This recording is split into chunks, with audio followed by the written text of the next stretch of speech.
So we receive samples. They're usually actually in this state, which is already milled to a very fine powder. It's worth noticing that before they get milled, because we've got such a diversity of samples, that they're actually really different even when you look at them. Some are dark leaves, some are pale leaves, and so on. And what we're interested at in the University of Reading is to try and work out what's the chemistry behind the differences in how the leaves perform during shelf life. So we're interested in differences in metabolites that lead to the sorts of things that consumers don't want to see. So the problems that we're trying to address are discoloration of the leaves, so some turn pink, some turn brown, and we're interested in the science behind that, partly because it's interesting, partly because then if we understand why things discolour, we can then start to think about ways of intervening.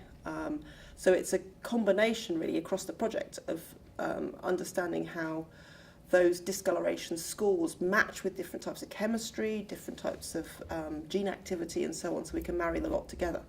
But as I say, at the University of Reading, then we're interested in the metabolite side of things. So we typically get in a milled up sample like this, and then we have to extract the chemistry that we're interested in without disturbing it. And that's often the hard thing, is to extract the chemistry without changing it in that process. But we have some protocols for that are quite well tested. So we extract groups of chemicals, specific groups of chemicals that we can analyse. And we can do that by analysing the total batch of chemicals and how that's performing.